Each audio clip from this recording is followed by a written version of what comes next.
예수님의 사역은 마태복음 4장 23절에 세 가지로 요약을 하고 있습니다. 예수께서 온 갈릴리에 두루 다니사 저희 회당에서 가르치시며, 첫째는 가르치시는 사역을 하셨습니다. 천국 복음을 전파하시며 복음을 전파하는 사역을 하셨습니다. 백성 중에 모든 병과 약한 것을 고치시니라, 고치시는, 치유하는 사역을 예수님이 하셨습니다. 예수님의 비전은 우리의 비전입니다. 예수님의 사역은 우리의 사역입니다. 우리가 어떤 직업을 갖든지 간에, 어떤 상황이 있든지 간에 우리의 마음속에 간직해야 할 세 가지 사역은 가르치는 사역, 복음을 전파하는 사역, 모든 병과 약한 것을 고치고 귀신을 쫓아내는, 인간을 자유롭게 해주는 그런 사역이 될 것입니다. 특별히 사복음서에 보면은 5분의 1, 약 한 20%가 병 고치는 기사입니다. 그러고 보면 예수님이 얼마나 많은 병을 고치시고 약자를 돌보시고 소외된 사람 편에 서주시고, 그리고 예수님께서는 정말 귀신을 쫓아주시는 인간의 그 본능적인 일차적인 필요를 예수님은 외면하지 않으셨습니다. 예수님은 단순히 영적이고 정신적인 문제만 해결해 주신 것이 아니라 배고프면 먹을 것을 주시고 헐벗으면 입을 것을 주시고 병들면 고쳐주시는 그분이 바로 예수님이십니다. 우리가 하나님의 사랑이라는 말을 쓸 때는 자기 아들을 아끼지 아니하시고 우리 죄인들을 위해서 십자가 내어주신 하나님의 그 크시고 넓고 깊고 오묘한 사랑을 깨닫게 해줍니다.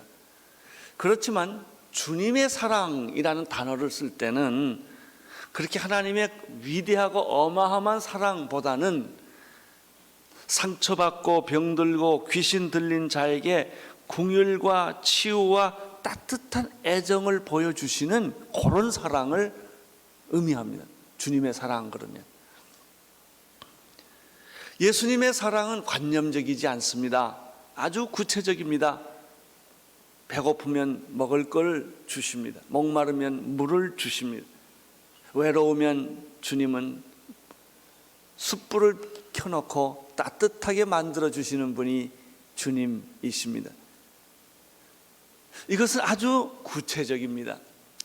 우리들이 신앙생활할 때 관념적으로 신앙생활하기가 쉽고, 우리가 사랑할 때도 관념적으로 사랑하기가 참 쉽습니다. 사랑이란 뭘까요? 그냥 따뜻하게 애정을 가지고 돌봐주고 긍휼한 마음을 가지고 접근하고 만져주고 위로하고 격려하는 것이 아니겠습니까? 예수님께서는 요한복음에서 물로 포도주를 만드는 첫 번째 기적을 보여주셨습니다. 이어서 왕의 신하의 아들이 죽게 되었을 때 말씀으로 그 아들의 병을 두 번째 고쳐 주셨습니다. 오늘은 세 번째입니다. 38년 된 희망 없는 한 병자, 이름 없는 한 병자. 그 병자를 예수님이 고쳐주신 기록입니다. 어떻게 예수님이 이런 병자를 고칠 수가 있을까요? 간단합니다. 그분이 하나님이시기 때문에 그렇습니다. 병을 고치는 원리는 생명입니다. 생명은 죽음을 이기는 것입니다. 어떤 죽음도, 어떤 절망도 그것을 이겨내는 것은 생명의 힘입니다. 하나님은 생명의 근원이십니다. 예수님은 빛이요 생명이십니다. 그래서 예수님이 손을 펴시고 기도하시고 예수님이 말씀하시면 하나님의 생명이 예수님을 통해서 그 죽은 자에게 전달되기 때문에 죽은 자까지도 살아나시고 나고 귀신도 나가고 병도 고치는 그런 기적들이 일어나는 것입니다. 예수님은 하나님과 똑같은 영적인 권위를 가지고 계셨습니다. 예수님은 하나님과 똑같이 그런 병 고치는 생명의 능력을 가지고 계시는 분이십니다. 예수님은 하나님과 똑같이 사람을 변화시키는 사랑의 마음을 가지고 계시는 분이십니다. 1절을 보겠습니다. 1절, 5장 1절 함께 읽도록 하겠습니다. 시작. 그 후에 유대인의 명절이 있어 예수께서 예루살렘에 올라가니라. 복음서마다 그 특징이 있습니다. 마가복음에는 어떤 표현을 잘 쓰냐면 마태복음에는 그때라는 표현을 아주 잘 쓰십니다. 마가복음을 쭉 읽어보면 곧, 바로, 즉시, 곧 그런 단어가 계속 나오는 걸 발견할 수가 있어요. 누가복음은 때가 되어라는 독특한 용어를 씁니다. 요한복음은 그 후에라는 단어를 아주 잘 쓰는 걸 볼 수 있습니다. 요한복음에 7번 쓰고 있고요. 요한계시록에 9번 똑같은 단어를 쓰고 있는 걸 보면 요한이 아주 즐겨 쓰는 그런 표현인 것 같습니다. 또 1절에 보면은 또 한 가지 특징을 발견할 수가 있습니다. 그것은 예수님께서 늘 갈릴리에서 이렇게 활동을 하셨는데 예루살렘에 가서 활동할 때는 언제나 명절하고 상관이 있다는 것입니다. 명절을 지키기 위하여. 그 명절은 특별히 모든 유대인들이 지키는 아주 큰 명절이 3가지가 있는데 그것이 유월절, 초림절, 오순절입니다. 아마 이 3절기 중에 하나가 아니었을까 생각을 합니다. 예수님은 이제 갈릴리 사마리아에서 사역하시고 그 다음에 갈릴리에서 사역하시고 그리고 명절을 지키기 위해서 지금 다시 예루살렘으로 내려오시는 그런 모습을 볼 수가 있습니다. 예수님께서 명절을 지키시기 위해서 예루살렘으로 내려오셨는데 바로 이때 예수님은 예루살렘 성문을 통과하게 되었습니다. 예루살렘 성문에는 여러 문이 있는데 그 중에 양의 문이라고 하는 데를 통과하게 되었습니다. 그 양의 문이라고 하는 곳에는 바로 하나 연못이 샘이 있는데 베데스다라고 하는 그 샘물이 있는 곳을 지나게 되었습니다. 그 베데스다 못에서 예수님은 아주 놀라운 상황이 벌어지는 것을 발견을 합니다. 2절 3절의 말씀을 함께 읽도록 하겠습니다. 2절 3절 시작. 히브리 말로 베데스다라 하는 못이 있는데 거기 행각이 5이 있고 그 안에 많은 병자, 소경, 쩔뚝발이, 혈기 마른 자들이 누워 가로치고 물이 동함을 기다리니. 거기까지 보겠습니다. 이 2절과 3절은 아주 놀랍게도 인류가 당면한 모든 문제를 압축해서 그림으로 보여주는 아주 탁월한 장면입니다. 예루살렘 성 옆에 베데스다 연못이 있고 그 연못에 많은 불치병 환자들이 줄을 서서 기다리고 있는 한 그림이에요. 이것은 무엇을 의미할까요? 이것은 이 베데스다 연못의 중심에 있는 이 모든 상황은 구약 종교를 대표하는 그림입니다. 우선 예루살렘 성문에 예수님이 도달하십니다. 예루살렘 성문이라고 하는 것은 무엇일까요? 그것은 예루살렘 성전이 있는 성문이에요. 성문 안에는 성에는 문이 있고요, 들어가는 문이 있고 그 다음에 그 성문 안에는 성전이 있습니다. 거기에는 지성소가 있고 성소가 있습니다. 물론 여인의 뜰, 이방인의 뜰 다 있겠죠. 이것은 이스라엘 사람들의 종교의 핵심이에요. 예배의 중심이에요. 신앙의 센터예요. 예루살렘 성을 빼놓고는 그들은 신앙생활을 상상을 할 수가 없는 것입니다. 그 내용을 좀 더 자세히 살펴보면 아주 재밌습니다. 그 예루살렘 성문에 양의 문이 있다고, 양들이 들락날락하는 그 문이 있습니다. 이 양의 문이 아주 굉장히 중요합니다. 문 중에서 여러 문이 있는데 느헤미야가 그 성전이 부서졌을 때 성전을 신축한 얘기를 여러분 설교를 잘 들었습니다. 제일 먼저 3장에 보면은 제일 먼저 수축한 성이 양의 문입니다. 양의 문에서부터 성문 수축이 시작이 됩니다. 그리고 성문 수축이 여러 많은 그 지파들이 나누어서 성문을 계속 수축하고 3장 제일 끝절에 보면은 마지막 돌아오는 게 양의 문이에요. 그러니까 양의 문에서 시작해서 양의 문으로 끝을 내는 것이죠. 이 양의 문이 이렇게 중요한 거예요. 예수님도 이 양의 문이 너무나 중요하기 때문에 요한복음에서 10장에서 여러 번 양의 문에 관한 얘기를 하시는 것입니다. 내가 양의 문이다 이렇게 말씀하세요. 나보다 먼저 오는 사람은 다 도적이다. 이 문 밖으로 이 양의 문으로 안 들어오고 다른 문으로 들어가는 사람들은 다 도적이요 절도다, 이런 말씀을 예수님께서 하신 것을 우리는 볼 수 있습니다. 누구든지 나를 말미암지 않고 들어가면, 나로 말미암아 들어가면, 양의 문으로 들어가면 구원을 얻고 또 들어가며 나으며 꼴을 먹는다라는 표현을 예수님이 쓰신 걸 보면 이 양의 문이 얼마나 중요한지, 구원의 핵심은 이 어린 양들이 들어오는 그 양을 통해서 제사를 드리는 그 문이 아주 중요하다는 것입니다.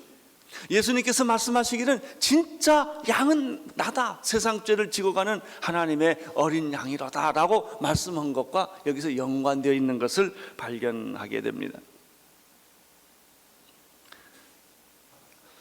그 양의 문 옆에 베데스다라고 하는 히브리 말로 그런 국률과 자비 또는 솟구친다는 뜻을 가진 그런 연못이 하나, 샘물이 있는데 사람들은 그 물을 아주 애용을 했습니다. 근데 그 물에는 하나의 전설이 있습니다. 그것은 아마 현대과학적으로 생각하면 간헐천 같은 걸 겁니다. 물이 갑자기 한 번씩 폭 솟아나는데 아마 그것을 그 사람들은 천사가 내려오면 물이 솟구친다고 생각을 한 것이죠. 이 천사가 내려올 때 물이 솟구치고, 물이 솟구칠 때 바로 그때를 이용해 가지고 솟구치자마자 그 물에 제일 먼저 뛰어 들어간 사람은 병이 낫는다는 일종의 소문입니다. 일종의 전설이에요. 왜냐하면 그렇게 들어가서 병 고쳤다는 얘기는 한 번도 없거든요. 그래서 사람들은 그걸 믿는 거예요. 그래서 특별히 불치병에 걸린 사람들, 사실 암에 걸렸다든지요, 약으로 고칠 수 없는 사람들의 심정은 참 기막힌 거예요. 그거 매일 아프지요, 약은 없지요, 죽어가지요. 그 가족이나 본인이 아주 힘든 거예요. 그 사람들은 지푸라기도 잡는 거예요. 좋은 약이라면 다 쓰는 거예요. 그건 이론이 없어요. 생명이 문제이기 때문에. 여기도 그런 사람들이 다 몰려 있는 거예요. 가족이라도 있든지 누가 돕는 사람이 있는 사람은 괜찮지만 그것도 없는 사람은 아주 한참 또 밀리는 거죠. 거기서도 바로 그런 연못이 있다는 겁니다. 근데 또 재밌는 표현이 거기 행각 5개가 있다고 그랬어요. 이것도 구약 종교를 표현해 주는 아주 좋은 것이죠. 예수님의 경우는 내가 너에게 영원히 목마르지 않는 샘물을 주겠다고 그러지 않았습니까? 이 베데스다는 구약의 물이에요. 사람들이 떠먹는 우물 같은 거고, 예수님은 그 물에서 수가성의 여인에게, 그 다른 우물이지만 생수를 주겠다고 말하지 않습니까? 이게 다 연관이 되는 거예요. 행각이 5이 있는데 그것은 모세 오경을 표현할 수도 있어요. 어떤 사람이 말하는 것처럼 그 구약 종교를 표현할 수도 있고, 또 5이라는 숫자는 이 히브리 숫자에 자비, 국률이라는 뜻을 가지고 있거든요. 그래서 요셉이 말이죠, 12 자기 형제들 중에서 특별히 베냐민을 사랑하는데 베냐민한테 음식을 줄 때는 5배를 더 줘요. 그리고 굶주린 많은 사람들한테 예수님이 먹을 걸 줄 때는요, 보리떡 몇 개입니까? 5개예요. 이런 사랑과 국률을 표현해 주는 의미가, 상징적 의미가 있습니다. 여기 보면 행각 5이 있는데 이것은 구약의 종교의 상징적 하나의 표현이라고 말할 수가 있습니다. 여기 재미있는 것은 그 베데스다 목가에 많은 병자들이 있는데 성경은 조금 더 자세하게 그 병자를 기록하고 있다고 하는 점이죠. 첫째, 소경이 있어, 눈먼 소경들. 그리고 걷지 못하는 분들이 거기 있었습니다. 아마 다리를 다쳤거나 태어날 때부터 다리가 잘못되었을 것입니다. 그 다음에 핏기 없는 혈기 마른 자들이 거기에 있었습니다. 이분들만 있었겠습니까? 굉장히 다른 종류의 불치병 환자들이 있었겠지요. 자, 생각을 해보십시오. 여기에 모여 있는 사람들이 이렇게 모여 있으니까 냄새가 나겠죠. 좀 더럽겠죠. 그리고 티각티각 싸우겠죠. 그나마 힘이 없는 사람은 밀리겠죠. 왜 이들이 이렇게 모였을까요? 4절에 나타난 하나의 전설 때문에 그래요. 4절을 보십시오. 시작. 이는 천사가 가끔 못에 내려와 물에 동하게 하는데 동한 후에 먼저 들어가는 어떤 병에 걸렸든지 낫게 되밀어라, 이런 얘기가 있다는 겁니다. 그러니까 사람들은 간단한 희망을 붙들고 거기에 있는 거예요. 이것은 마치 뭐하고 똑같으냐면 복권을 잡아가지고 기다린 사람하고 똑같아. 여기 계신 분들 복권을 한 번, 두 번씩 다 사봤을 거예요. 그래가지고 지갑에 꼭 넣어놓고 그거 가지고 또 기도하는 사람도 있어요. 안수도 하는 사람이 있고. 이거 해달라 이거예요. 그러다 물론 가끔 되는 사람도 있긴 하지만 그게 다 속는 겁니다. 왜? 희망이 없으니까 그거라도 한번 걸어보고 행지해보자 이거예요. 이것이 사람들이 가지고 있는 환상이라고 하는 거예요. 잘못된 환상, 잘못된 꿈, 허황된 꿈이라도 붙들고 기대하고 일말의 희망을 가지고 사람들은 살아가는 거예요. 그것을 여기서 보여주고 있는 것이죠. 진짜 천사가 내려왔는지, 물이 동했는지, 사람이 들어갔는지, 아마 비바람만 쳐도 물이 동하는 것 같으면 다 빠져 들어갔을 거예요. 거기에 막 그런 현상이, 이게 우리가 살고 있는 이 현실에 돈만 조금 보이면 우상하고 몰려들어요. 돈 벌린다고 그러면 별짓을 다 합니다. 사람을 5명씩 죽이는 건 문제가 안 됩니다. 이게 세상이에요. 이리 몰렸다 저리 몰렸다, 이렇대더라 저렇대더라, 온 희망을 거기다 더 걸고 사는 거나 비슷한 모습이 2절, 3절, 4절 사이에 다 기록되어 있어요. 그리고 그것은 구약의 종교를 보여주는 거예요. 율법을 행하면 구원받을 것이다, 행위로 구원을 받을 것이다, 제사를 통해 예배로 구원을 받을 것이다, 뭐 이런 마음을 가지고 옷을 이상하게 입고 절을 하고, 그리고 모든 종교적인 행위를 다 하면서 그 사람들은 이것이 하나님께 나아가는 유일한 방법이라고 생각하고 구원을 요청했던 것이죠.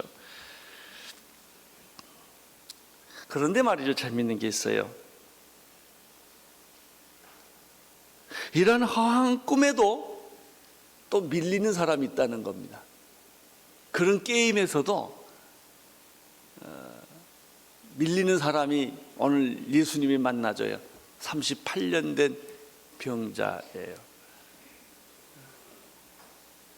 성경 우리가 옛날 속담에 하나님은 스스로 하나님은 스스로 돕는 자를 돕는다, 그런 속담 있잖아요.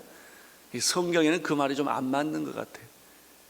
스스로 안 도와도 스스로 자기가 일어설 능력이 없어도 하나님은 도우시는 것 같아요. 이 38년 된 병자는요, 하늘은 스스로 돕는 자를 돕는 자 같은 그런 의지나 용기도 있는 사람이 아니에요. 그럴 능력도 없어요. 그래서 그는 그 대열에서도 또 패배자가 된 한 사람이에요. 예수님이 그 사람을 보고 병이 깊은 걸 알았습니다. 그리고 이렇게 질문합니다. 내가 낫고자 하느냐? 하고 질문합니다. 5절을 보십시오. 5절 시작.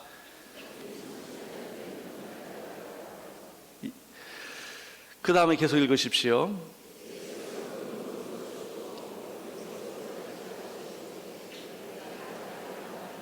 내가 낫고자 하느냐?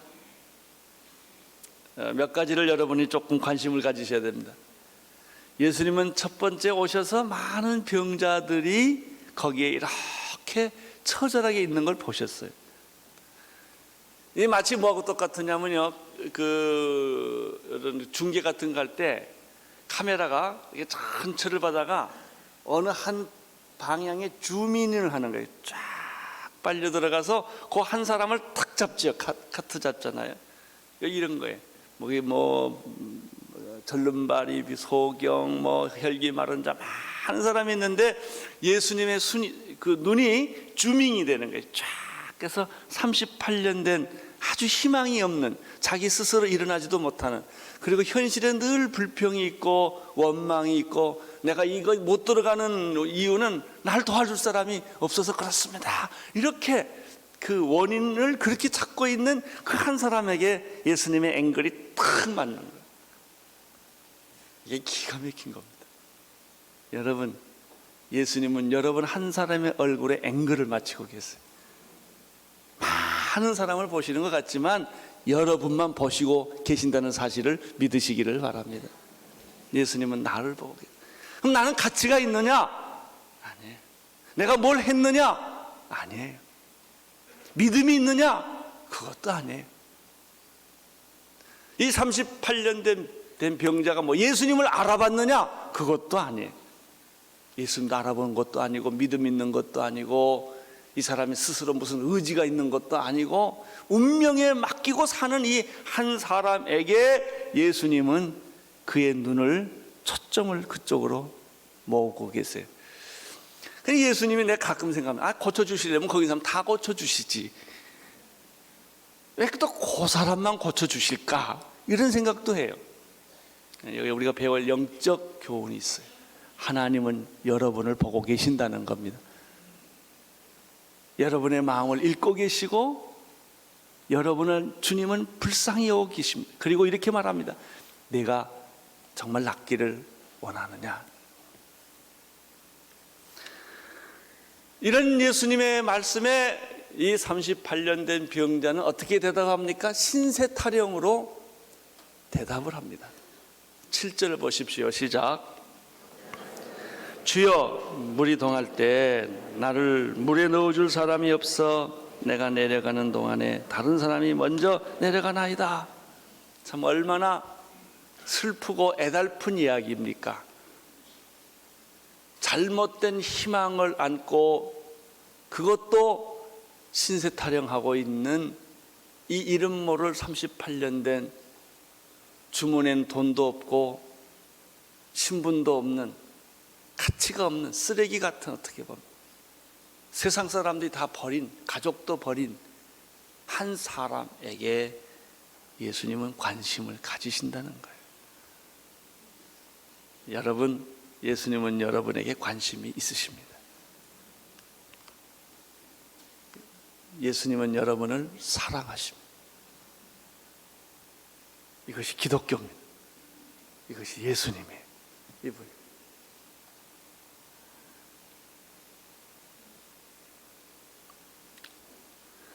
경쟁에서 뒤처진 이 사람은 하늘만 쳐다보고 신세타령하면서 자학하고 있습니다. 그러면서도 그 자리를 미련이 남아서 못 떠납니다. 우리의 삶이 그렇습니다. 이게 잘못된 줄 알면서도 그나마 미련 때문에, 어디 여기 붙어 있으면 조금이라도 희망이 있을까 봐 그 직장을 못 떠나고 그 일을 못 버리고 끄트머리를 붙들고 있는 것이죠.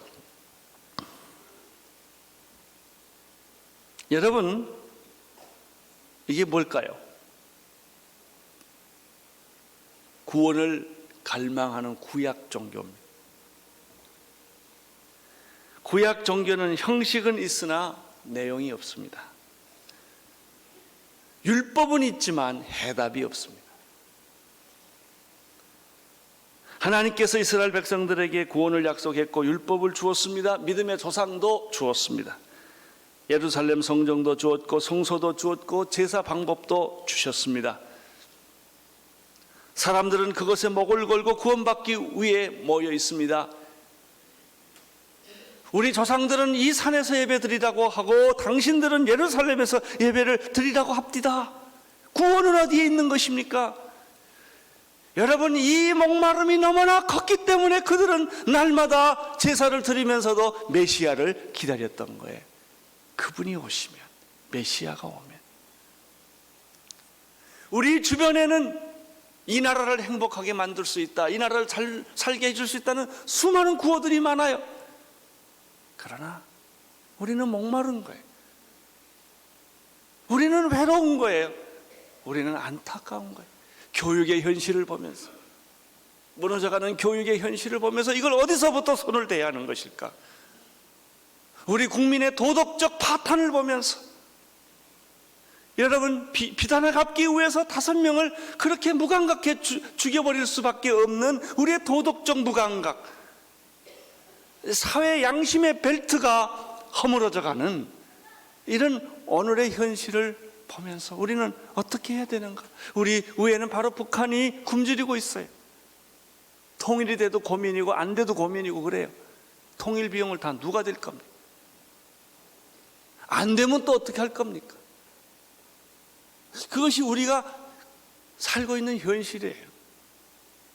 여러분, 우리의 국내 정세나 국외 정세만 그렇습니까? 우리의 가정 안으로 들어가 보면 또 그런 문제들이 이렇게 있는 거예요. 바로 이것이 우리 구약 종교를 대표하는 모습이 베데스다 연못가래 주변으로 지금 이렇게 전개되고 있는 그 장면에 예수님이 오셔서 밀리고 신세 타령하고 있는 희망이 없는 38년 된 이름 모를 한 병자에게 예수님이 나타나셔서 내가 낫고자 하느냐라고 질문을 하시는 것이죠.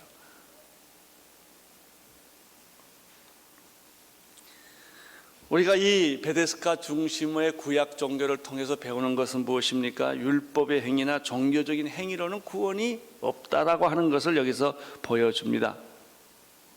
아무리 줄을 잘 서고 기다린다고 하지만 해답 없는 목마름과 갈증밖에 없다는 것입니다. 인간의 선행이나 노력이나 철학이나 종교나 환상을 가지고서는 구원의 길이 없음을 여기서 보여주는 것이죠.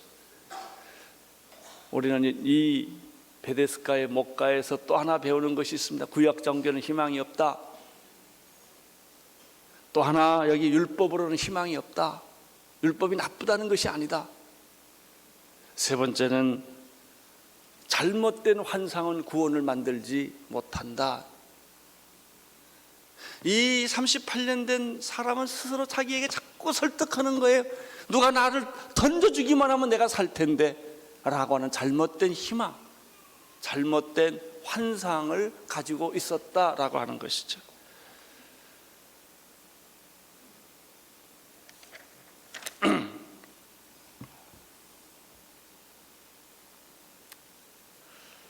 자, 예수님이 어떻게 하셨습니까? 이렇게 신세 타령하고 있는 이 사람에게 8절, 9절에서 예수님은 이렇게 대답해 줍니다. 8절, 9절 시작. 예수께서 가라사대 일어나 내 자리를 들고 걸어가라 하시니 그 사람이 곧 나가서 자리를 들고 걸어가니라. 예수님의 대답은 너무나 명쾌합니다. 이 남자 설득하지도 않고요, 설교하지도 않아요. 단도직입적으로 예수님은 한마디로 말씀하는데 이 남자는 설교해봐야 들을 능력이 없어요.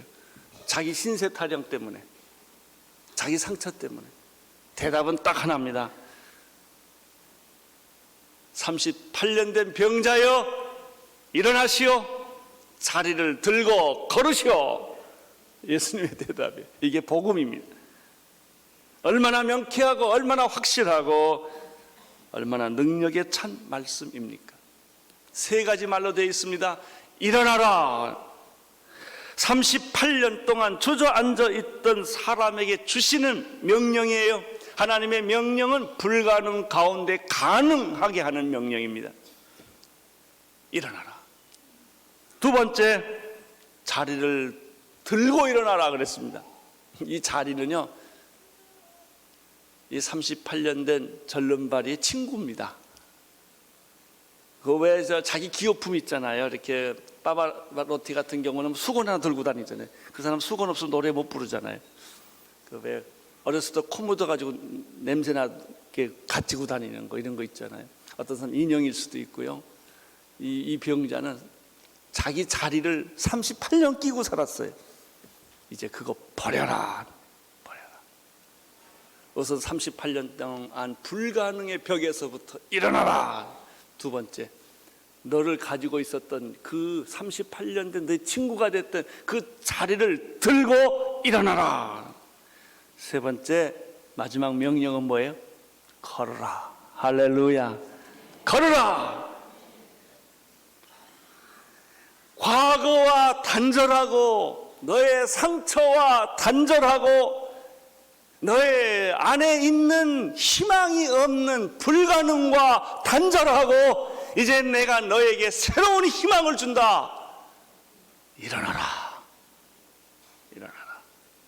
이 말씀을 들으니까 바로 그 전에요, 왕의 신하하고 여기 하신 말씀 기억나십니까? 다 죽게 된 왕의 신하에게 이렇게 말하죠. 내 아들이 살았다. 할렐루야. 돌아가면 살 것이다가 아닙니다. 우리 주님의 명령에는 권위가 있습니다. 능력이 있습니다. 내 아들이 살았다. 그 말하는 순간에 아들 낳지 않아요? 일어나 걸어라 라고 하는 순간에 그 아들, 이 사람이 벌떡 일어나는 것입니다. 할렐루야. 여러분, 오늘 아침에 이런 일들이 우리에게는 일어나지 않을까요? 여러분에게 일어날 수 있습니다. 믿음이란 말씀을 듣는 것입니다. 기적이란 믿음대로 행하는 것입니다. 오늘 나는 이 아침에 여러분의 삶에 이런 믿음과 기적이 일어나기를 축원합니다. 주님은 말씀하십니다. 일어나 걸어라. 일어나. 너를 38년 동안 묶고 있던 그 자리를 들고 일어나 걸어라. 할렐루야. 여러분의 집안이 변화되기를 축원합니다. 여러분의 삶이 변화되기를 축원합니다. 여러분의 사고방식에 이런 기적이 일어나기를 축원합니다. 네 아들이 살았다. 주님은 말씀하십니다. 나는 길이요 진리요 생명이다. 무릇 나를 살아서 믿는 자는 영원히 살 것이다. 나는 부활이요 생명이다. 예수님은 말씀하십니다. 나를 믿는 자는 영원히 살 것이다. 너는 산다. 너는 살아날 수 있다. 오늘 너는 산다. 예수님의 명령이 오늘 여러분 가슴속에 나팔 소리처럼 울려 퍼지기를 축원합니다.